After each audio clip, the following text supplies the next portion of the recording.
آمنت بالله صدق الله العلي العظيم وبلغنا رسوله النبي الأمين المكين المتين المبين المعين الكريم ونحن على ذلك لمن الشاهدين والشاكرين والحمد لله رب العالمين. اسٹیج پہ بیٹھے باوقار علماء کرام، بالخصوص حضور پیر طریقت رہبر راہ شریعت، مظہر تجلیات تیغیت، واحد برکات سعیدیت، حضرت حافظ وقاری ڈاکٹر غلام معصوم صاحب قبلہ سعیدی تیغی القادری، حضور صاحب سجادہ نشیخ خان طاہر تیغیہ سعیدیہ میرا پور شریف مظفر پور بہار، اور ساتھ ہی ساتھ اساتذہ کرام مولانا غلام یاسین صاحب قبلہ قاری اورنگزیب عالم رضوی صاحب قبلہ، مولانا اسلم جعفر حجازی رضوی صاحب قبلہ، اور آپ کے خطیب و امام حضرت علامہ مولانا حافظ وقاری محمد شہزاد عالم صاحب قبلہ، اور شہزادہ حضور سعید ملت محمد محفوظ عالم صاحب قبلہ سعیدی، اور نبی رہے حضور سعید ملت حضرت حافظ وقاری غلام ربانی صاحب قبلہ سعیدی، حضرت حافظ وقاری محمد شبیر رضا سعیدی صاحب قبلہ جلوہ فرما، ساتھ ہی ساتھ طالبان علوم نبویہ، رفیقان محترم، معزز سامعین کرام، پردہ نشین ماں و بہنوں، السلام علیکم ورحمۃ اللہ وبرکاتہ. السلام علیکم. آئیے سب سے پہلے بے کسوں کے کس، بے بسوں کے بس، سب سے اعلیٰ و اولا، سب سے بالا و والا، اپنے مولا کا پیارا، دونوں عالم کا دولہا، بے کسوں کا سہارا، وجہ تخلیق کائنات، فخر موجودات، منبع حسنات، دافع بریات، یعنی احمد مجتبی محمد مصطفیٰ صلی اللہ علیہ وسلم کے بارگاہ بے کس پناہ میں ہدیہ تشکر پیش کرے. پڑھے بآواز بلند اللہم صلی علی سیدنا شفیعنا مولانا محمد علیہ وسلم صلی اللہ علیہ وسلم یا رسول اللہ صلی اللہ علیہ وسلم. وسلام علیکہ یا رسول اللہ صلی اللہ علیہ وسلم. آئیے اسی رسول ہاشمی کی بارگاہ میں درود و سلام پیش کریں جن کو آج سے 1400 سال پہلے حضرت حسان بن ثابت رضی اللہ تعالی عنہ نے دیکھ کر کہا تھا وَأَحْسَنُ مِنْكَ لَمْ تَرَ قَطُّ عَيْنِي وَأَجْمَلُ مِنْكَ لَمْ تَلِدِ النِّسَاءُ خُلِقْتَ مُبَرَّأً مِنْ كُلِّ عَيْبٍ كَأَنَّكَ قَدْ خُلِقْتَ كَمَا تَشَاءُ. اسی شعر کی تشریح اعلیٰ حضرت 4 زبانوں میں کرتے ہیں اور کہتے ہیں لم یأتی نذیرک فی نظر مثلے تو نشد پیدا جانا، جگ راج کو تاج کرے سرسو ہے تجھ کو شہد سرا جانا.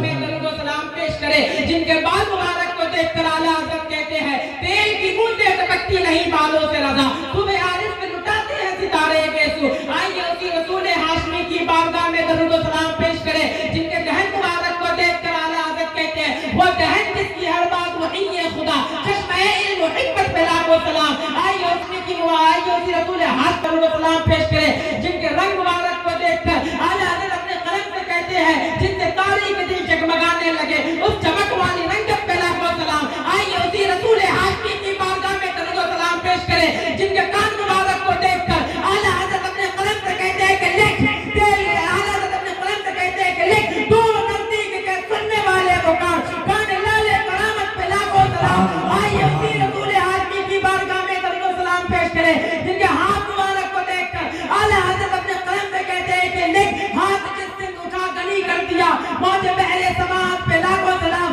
آئیے اسی رسول ہاشمی کی بارگاہ میں درود و سلام پیش کرے جن کے امتی کے بارے میں کہنا ہوا تو اعلیٰ حضرت اپنے قلم سے کہتے ہیں کہ لکھ ایک میرا رحمت میں دعویٰ نہیں شاہ کی ساری امت پہ لاکھوں سلام. تو پھر اب ہم سب یہ مل کر کیوں نہ کہیں ڈال دی قلب میں عظمت مصطفیٰ سیدی اعلیٰ حضرت پہ لاکھوں سلام. نعرے تکبیر، نعرے رسالت، مسلک اعلیٰ حضرت، فیضان سرکار سرکاری، فیضان حضور سعید علت، جشن شادی خانہ آبادی.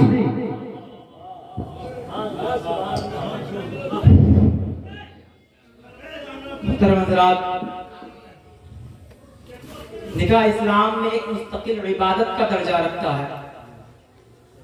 کسی مذہب میں نکاح کا وہ مقام نہیں جو مذہب اسلام میں ہے.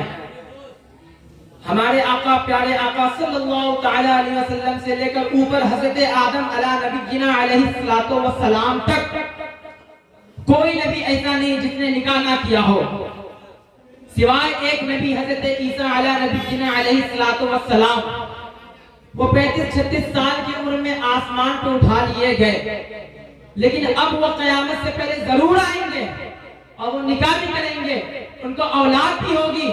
بلکہ حیرت تو اس کا مطلب کوئی نبی ایسا نہیں جس نے نکاح نہ کیا ہو، مگر حیرت تو اس بات کی ہے آج کل کے نوجوان جو نکاح کو صرف خرچ کا ذریعہ سمجھتے ہیں، آج کل کے نوجوان کو صرف دل بہلانے کا ذریعہ سمجھتے ہیں، آج کل کے نوجوان جو نکاح کے ذریعے شادی میں جہیز لینے کا طریقہ اپناتے ہیں. ان کو معلوم ہونا چاہیے، ان کو پتا ہونا چاہیے کہ عورت کی اہمیت کیا ہے، عورت کی عظمت کیا ہے. عورت کو کھلونا نہیں جس کو کھیلنے کے بعد بچوں کی طرح توڑ دیا جائے، عورت کو کھلونا نہیں اللہ اکبر جس کو کھیلنے کے بعد دل بھر جائے تو سائڈ میں اٹھا کر کے رکھ دیا جائے. عورت کو پیر کی جوتی نہیں جس کو ضرورت پوری ہونے کے بعد اتار کر کے پھینک دیا جائے. عورت کی اہمیت کو سمجھو، عورت کی عظمت کو جانو. اور جب جنت میں حوریں بھی نظر آ رہی ہو، جب جنت میں نہریں بھی نظر آ رہی ہو، جب جنت میں باغات بھی نظر آ رہے ہو، جب جنت میں پھل بھی موجود ہو، جب جنت میں جنت کے محلات بھی موجود ہو، جب جنت میں دریاؤں کی روانی بھی موجود ہو، جب جنت میں سمندروں کی طغیانی بھی موجود ہو، جب جنت میں جنت کی ساری نعمتیں موجود ہو.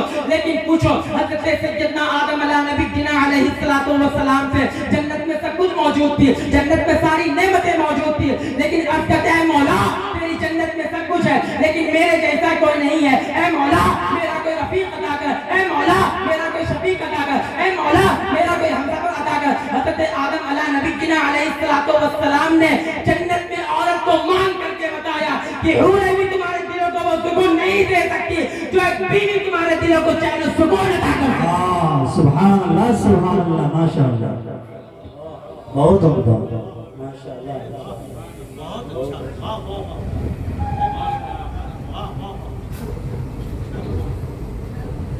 جنت کی ساری نعمتیں آپ کو وہ سکون نہیں دے سکتی، جنت کی حوریں بھی آپ کو وہ سکون نہیں دے سکتی جو ایک بیوی اپنے شوہر کو عطا کرتی ہے.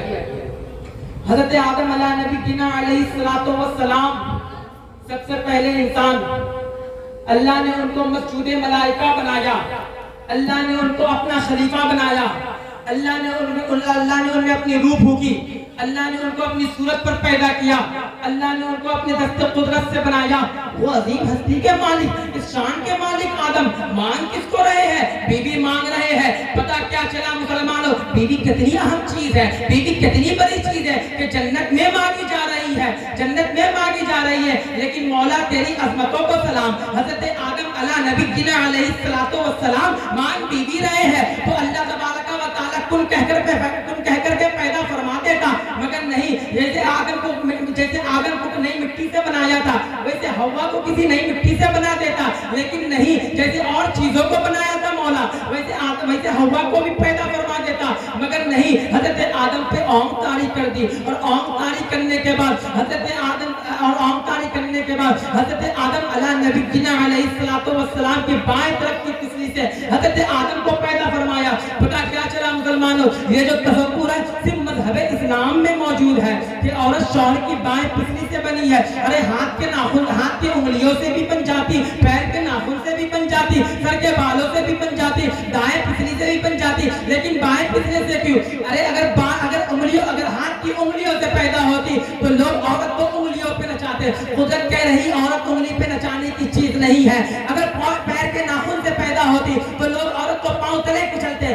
قدرت یہ بھی بتا رہی ہے کہ عورت پاؤں سے کچلنے کی چیز نہیں ہے. اگر سر کے بالوں سے پیدا ہوتی تو لوگ عورت کو سر پہ بٹھا لیتے. قدرت یہ بھی بتا رہی ہے کہ عورت سر پہ بٹھانے کی چیز نہیں ہے. میرے اللہ تبارک و تعالی نے عورت کو شوہر کی بائیں پسلی سے پیدا کر کے بتایا میں نے بیوی کو دل کے قریب سے پیدا کیا، اس لیے یہ دل میں رکھنے کی چیز ہے.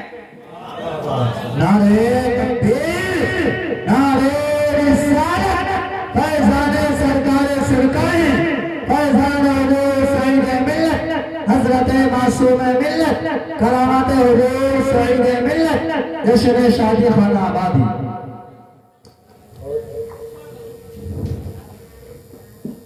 اور آج کل کے نوجوان خوبصورت کھوجتے ہیں. میں آپ کو بتاؤں خوبصورت کون؟ جن کے دل میں نبی کا عشق ہے وہ خوبصورت ہے، جو اللہ سے ڈرتا ہے وہ خوبصورت ہے. جو شریعت پہ چلتا ہے وہ خوبصورت ہے. یہ سفید چمڑی خوبصورت ہے. یہ انگریزوں کا تعصب ہے کہ سفید چمڑی خوبصورت ہے کیونکہ ان کی چمڑی سفید اس لیے انہوں نے بات لی کہ سفید چمڑی خوبصورت ہے. مگر نہیں, اگر سفید چمڑی خوبصورت ہوتی تو حضرت بلال کو کیا نام دو گے؟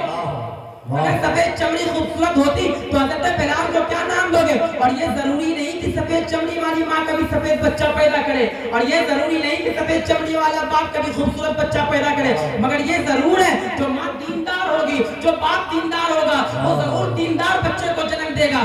آج کل کے لوگ کہتے حضور غوث اعظم کیوں نہیں نظر آتے؟